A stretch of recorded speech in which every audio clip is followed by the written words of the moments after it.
Good day, everyone, on Jamaica World Football Talk. I'm your admin, Shad. Of course, the first round of the English Premier League has concluded, and there were some very good matches. Some very good matches, which is why it is the best league on planet. Of course, one of the matches that really caught my eye was a Sunderland match. Sunderland played and got a victory, a very commanding victory as well. This is one of the promoted teams from the championship, and they have really showed that they are fully active. Will they be challenging for the league? Chances not, but survival is always the most important thing. So I'm sure that they have already looked at the fixtures and know the matches that they need to win to stay up for this season. The other match that drew my attention was the Crystal Palace versus Chelsea match. I think that Crystal Palace was gung-ho in this match and should have won that match. I felt that the referee made an error in judgment to claim that Eze's goal was offside. I don't know what they were drinking. That just doesn't add up at all. Then we have Newcastle. They just seems off. Yeah, I'm actually in the Newcastle outfit today. Newcastle just seem off without Isaac. And it is worrying times for them. They have made a couple more signings, which I'm hoping will steady the ship, but they still need a striker. They just seem very, very off. You see, that's the distraction that Newcastle do not need.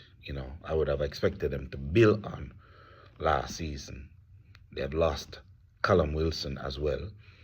And so they were banking on Isaac to be part of their project for this season.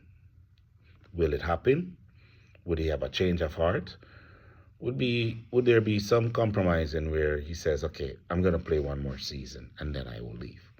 Similar to what Sir Alex Ferguson did for Cristiano Ronaldo, where Ronaldo was ready to leave for Real Madrid, and Sir Alex Ferguson asked him for one more year and then grant him his wish. And then the rest is history. I hope that happens. Can't see him at Liverpool.